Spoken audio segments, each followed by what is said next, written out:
Muy buenos días, bienvenidos a un nuevo capítulo del cine de Solaris. Como ya anuncié el domingo pasado, hoy me iba a centrar en una de las figuras más singulares del cine estadounidense, en concreto su última película, Father, Mother, Sister, Brother, la última película de Jim Jarmusch. Ese cineasta que realmente es el cineasta genuino e independiente, cuando, bueno, esa noción pues sí tenía una cierta consistencia y realmente correspondencia con una forma de plantear el estilo cinematográfico de un modo que sí se puede considerar diferente al ortodoxo o más convencional. Eh, Hizo todo eso porque en la década de los finales de los 70, inicio de los 80, con aquel otro grupo de cineastas que formaron lo que se llamaba No Wave Cinema, realmente su estilo cinematográfico pues sí se desmarcaba realmente de lo que era el estilo que se puede decir más ortodoxo, con cineastas pues como Sarah Driver, su pareja, Eric Michel, Sheila McLaughlin, entre otros, por realizar obras particularmente sugerentes, en donde bueno, establecían por ciertas rupturas con el estilo más ortodoxo. A él no le gusta particularmente que le califique como cineasta independiente, en primer lugar porque para él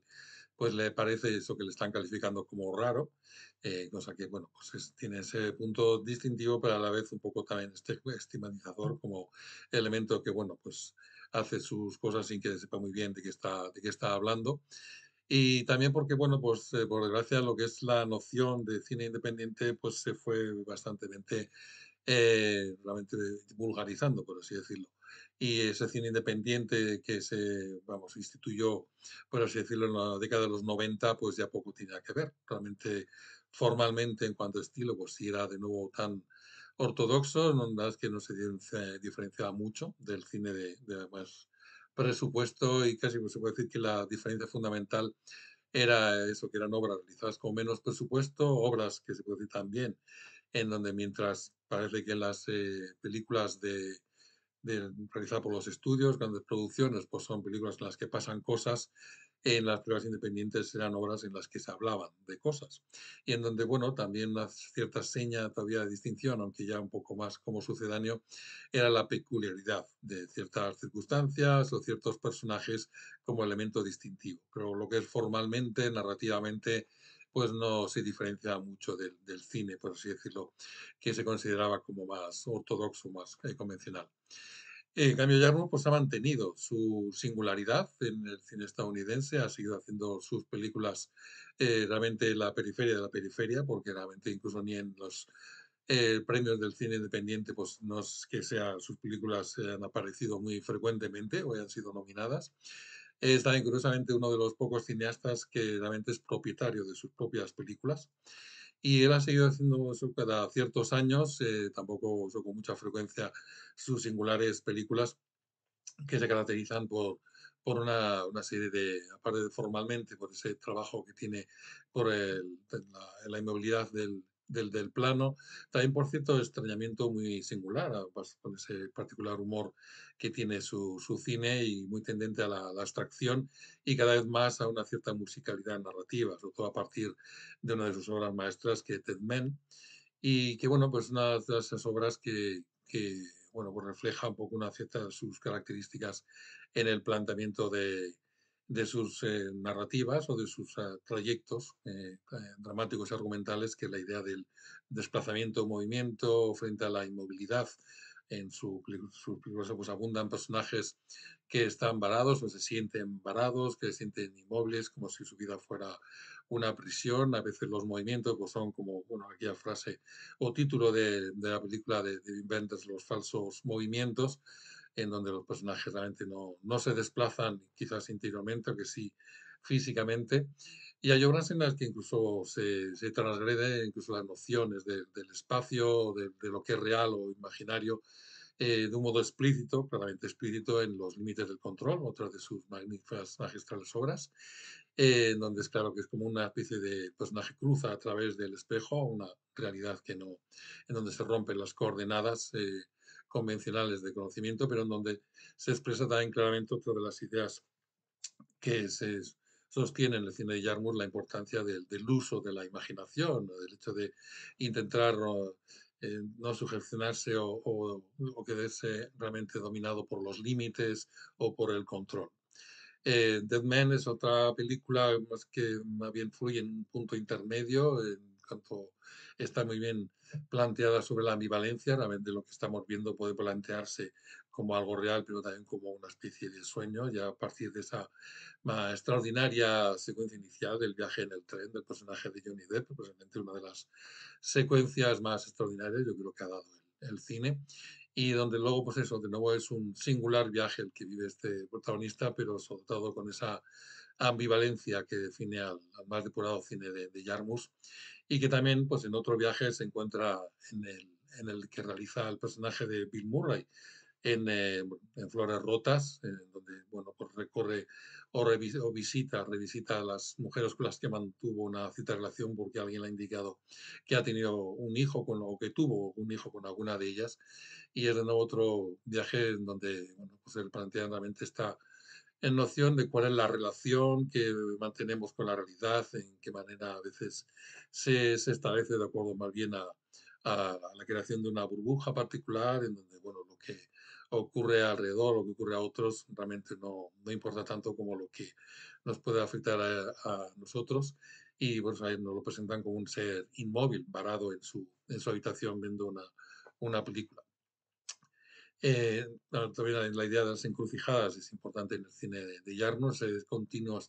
estar en movimiento en donde sabe qué es lo que va a ocurrir y eso combina con esa sensación al mismo tiempo de estar varado aunque te muevas, que lo que decía, por ejemplo, eso ya en su segundo largometraje, Estaños en el Paraíso, en donde los personajes pues llegan a decir, variamos de lugar, de ciudad, pero realmente la sensación es que estamos en el mismo sitio, nada ha variado o también cómo se usa muy bien ese contraste o esa convivencia armónica entre la repetición, la rutina y el uso de la imaginación en otra de sus obras más extraordinarias, que es Patterson, ese personaje que conduce ese autobús, que realiza siempre su mismo recorrido y al mismo tiempo, pues, como eso contrasta con su creatividad, con su poesía, o también la de su esposa en el diseño de su hogar. Una obra extraordinaria, como digo. Bueno, una de sus obras ya cumbres también, que es la de Solo los amantes sobreviven, con esa hermosa idea de estos dos personajes que están conectados donde están viviendo a cientos de kilómetros de distancia, según la idea eso de que según separas una partícula entrelazada, pues las dos partículas, lo que a una partícula le afecta, a la otra también le afecta, y es una de las historias realmente de amor pues más bellas que se ha realizado, la conexión entre estos dos singulares vampiros en este mundo, pues que siente sobre todo él, que es el personaje más melancólico, más vulnerable, que es un mundo pues que se ha ido también vulgarizando o degradando. Y se convierten en ambos pues estas dos sensibilidades, por así decirlo, singulares en el sentido más depurado del término o incluso aristocrático, ¿no? En el sentido de la singularidad. Su última película, como decía, la de Father, Mothers, Sister, Brothers, son tres historias, de nuevo pues vuelve o reincide en esta estructura capitular o de distintas historias, como ya hizo en Mystery Train o en Night on Earth. Y en este caso pues se centran en tres historias en donde es el elemento vertebral lo que es las relaciones entre padres e hijos. Curiosamente, las dos primeras en las que la primera un hijo y una hija visitan a su padre y en la segunda en que las dos hijas visitan a su madre, además están trazadas sobre el hecho de la distancia realmente entre unos y otros. Realmente lo que destaca en ambas circunstancias es la falta de conexión o sintonía, o bien la distancia, aunque no sea ni dramática, ni grave, ni crispada, sino simplemente una especie de particular forma de distancia en donde, digamos, lo opuesto a lo que un poco expresaban solo los amantes sobreviven en cuanto a que haya cercanía física o compartan de repente momentos, realmente lo que está claro es que no hay mucho que compartan entre ellos y son dos piezas pues, realmente muy sugerentes, con sus particularidades. De nuevo está el elemento del desplazamiento del movimiento, pues ambas narraciones, como también la tercera. Comienza con los personajes que se mueven, que van viajando en un coche, en las dos primeras, eso, como las dos semanas, cada uno por su lado, pues se dirigen hacia el lugar donde van a pasar esa tarde con su madre y en la primera, pues los dos que se iban en el mismo coche, el hermano y la hermana, que se dirigen pues a hablar con su padre. En todas las historias siempre hay un elemento singular, que atmosférico muy extraño, pero muy sugerente, que es el hecho de que se cruzan siempre con chicos que van con eso, montando el skateboard, creando a veces unos ralentis con sus movimientos, de nuevo creando esa singular extrañeza, como si hubiera ahí una particular fisura o brecha. Siempre hay, pues no de modo muy visible, porque realmente se juega muy bien con lo que es visible y con lo que se sugiere o insinúa, como también con esos detalles en la primera historia de los personajes mirando por la ventana hacia un horizonte en la casa del padre. Y luego como contraste, en cambio, la tercera historia que lo que es dramáticamente se vertebra sobre la ausencia, pues que son dos hermanos que se dirigen a la casa en la que vivieron sus padres y pues eso como ellos a través de los objetos, el espacio, rememoran pues el tiempo pasado, el tiempo que compartieron y es una historia en la que precisamente cuando hay esa ausencia es donde está más presente, de modo más patente realmente la sintonía o la emoción o la conexión, más que en las dos primeras. Por lo tanto, es una pieza muy, aparentemente con su planteamiento estilístico como más, menos o más, sí, de modo más sutil, pero aparentemente menos impactante o menos singular en su planteamiento narrativo, dramatúrgico, formal. Pero de nuevo, en este realmente panorama cinematográfico, que realmente, como particularmente se ha visto este año en cuanto a lo que se ha estrenado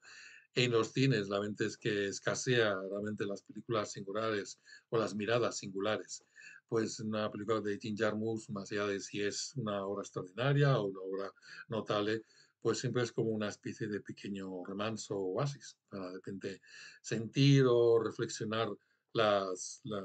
sentimientos y las relaciones entre nosotros y los demás, pues incluso con la realidad de un modo mucho más agudo y mordaz. Es como de repente un pequeño destello donde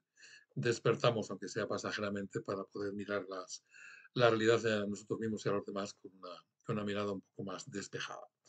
Así que bueno, este es el último capítulo del Cine Solaris de este año 2025 y ya volveremos pues en el próximo domingo, ya con un nuevo año, e intentaremos pues, realizar alguna visión sobre lo que ha sido este pasado 2025. Mientras, pues os deseo que tengáis una muy buena semana, en este punto cambio y paso de año. Por supuesto, da igual en qué año y qué día, pues que sigáis siendo lo más amables, simpáticos posible. Y pues aquí nos vemos en una semana. Un abrazo muy grande y buenas tardes, buenas noches y buenos días.